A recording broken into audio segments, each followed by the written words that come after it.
बातमी महत्त्वाची आहे। उद्धव ठाकरेंच्या जिल्हा प्रमुखासाठी शिंदेंचे लोक प्रचार करतायत, मग शिंदेंच्या उठावाला अर्थ होता का, असा सवाल नितेश राणेंनी उपस्थित केलाय। ठाकरेंच्या उमेदवाराचा प्रचार करावासा का वाटतो, असा सवालही नितेश राणे उपस्थित करतायत। मुळामध्ये उठावाला काय अर्थ होता का हा प्रश्न आता सिंधुदुर्ग करणं, आता महाराष्ट्राची जनता विचारते। तिथे कानडोळा करून उपयोग नाही, पण शेवटी कधीतरी या प्रश्नाचं उत्तर द्यायलाच लागेल की शिवसेनेच्या अधिकृत जिल्हा प्रमुख संदेश पारकरांसाठी शिंदे सेना का उतरली, शिंदे सेना का प्रचार करते, शिंदे सेनेचा एकही उमेदवार पॅनलमध्ये नसताना पण का उद्धवजींच्या उमेदवारासाठी त्यांना प्रचार करायसारखं वाटतं, याचं उत्तर कधी ना कधीतरी एकनाथ शिंदेजींना द्यायला लागेल, ते लपू शकणार नाहीत। बघूयात पुढची बातमी। परळी नगरपालिका निवडणूक प्रचारासाठी धनंजय मुंडे हे तळ ठोकून आहेत। रात्री परळीतील प्रचार सभा संपल्यानंतर त्यांनी आपल्या सहकार्यांसोबत दुचाकीवरून शहरात फेरफटका मारला। यानंतर ते मंदिरात दर्शनासाठी देखील गेले। परळी नगरपालिका निवडणुकीत महायुतीच्या माध्यमातून मुंडे बहीण भाऊ एकत्र असून त्यांच्या विरोधामध्ये राष्ट्रवादी काँग्रेस शरद पवार गटाने मोठं आव्हान निर्माण केलंय।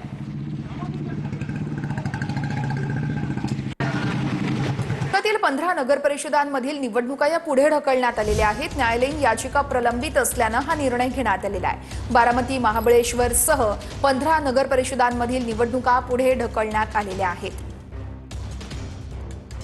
कोपरगाव, देवळाली, प्रवरा तसेच नेवासा आणि पाथर्डी या सगळ्या नगरपरिषदांच्या निवडणुका पुढे ढकलण्यात आलेल्या आहेत। यासोबतच कोपरगाव, बाळापूर, घुग्गुस, अंजनगाव, सुरजी, बारामती, फलटण, महाबळेश्वर, अंबरनाथ,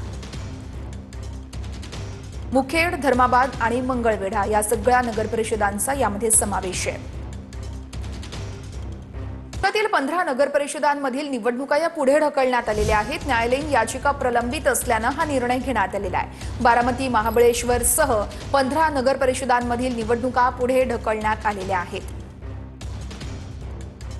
कोपरगाव, देवळाली, प्रवरा तसेच नेवासा आणि पाथर्डी या सगळ्या नगरपरिषदांच्या निवडणुका पुढे ढकलण्यात आलेल्या आहेत। यासोबतच कोपरगाव, बाळापूर, घुग्गुस, अंजनगाव, सुरजी, बारामती, फलटण, महाबळेश्वर, अंबरनाथ,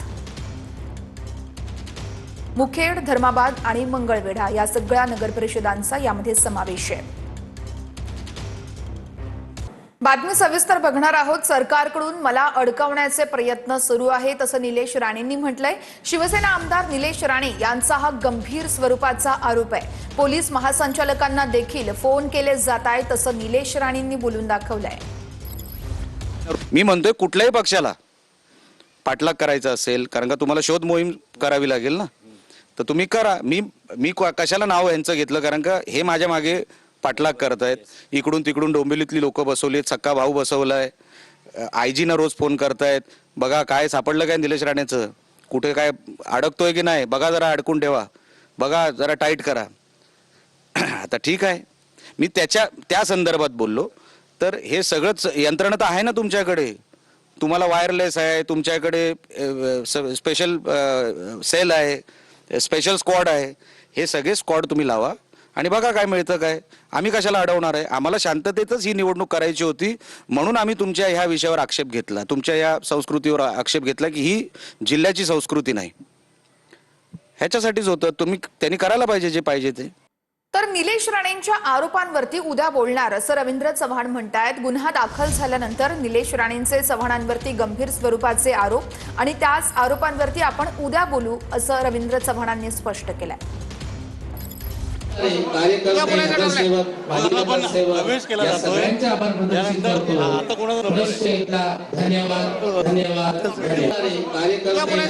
तर धनंजय मुंडेंचं मानसिक संतुलन बिघडल्याचं अंजली दमानिया म्हणतायत। मंत्रिपद गेल्यानं मुंडेंचं मानसिक संतुलन बिघडल्याचं दमानियांनी बोलून दाखवलंय। परळीकर अडचणीत असले की देवा आधी धनंजय मुंडेंकडे येतात, असं वक्तव्य मुंडेंनी केलं होतं आणि त्याच नंतर आता अंजली दमानिया यांची ही प्रतिक्रिया समोर आली आहे। नाही, मला असं वाटतं की आता धनंजय मुंडेंचं ना मानसिक संतुलन कुठेतरी बिघडताना दिसतंय. त्यांना आधी आपण त्यांच्या सभेत त्या कराडचे फोटो काय बघितले, बॅनर्स बघितले, त्यानंतर त्यांना त्यांची उणीव भासवते असं ते जे म्हणाले की उणीव भासते त्यांची, आणि त्यानंतर आता कालचं स्टेटमेंट हे सगळं बघून मला इतकं विचित्र वाटतंय की या माणसाचं मंत्रिपद गेल्यानंतर त्यांचं मानसिक संतुलन कुठेतरी बिघडलंय असं ह्याच्या स्टेटमेंटमधनं दिसतंय. दौंडमधून एक मोठी बातमी समोर येते. अजित पवारांच्या भाषणाच्या वेळेस काही कार्यकर्त्यांनी अजित पवारांच्या नावानं घोषणा दिल्या. यावेळेस अजित पवार यांनी देखील टोलेबाजी केली आहे. बघूया. मी आज तुम्हाला सांगतो, मी कामाचा माणूस आहे. पुन्हा पुन्हा सांगतो, अरे आगे बढ़ो, तुम मेरे पीछे आओ, पीछे आओ और मेरी घड़ी दबाओ दबाओ. बाबा मला पुढे जायचं राव, असं नको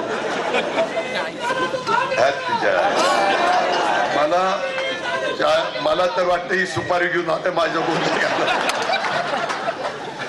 मित्रांनो, गमतीचा भाग जाऊ द्या. आपल्या प्रेमाचे, आपला परिवार आहे, आपले आपुलकी, आपला जिव्हाळा आहे.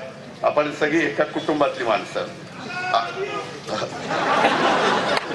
आता बायको जोड्यांनीच आणून घरी. बर बर, ठीक आहे. ऐक. अरे होय बाबा, माझ्या एवढंच प्रेम पहिलं बायकोवर करून मग माझ्याकडे.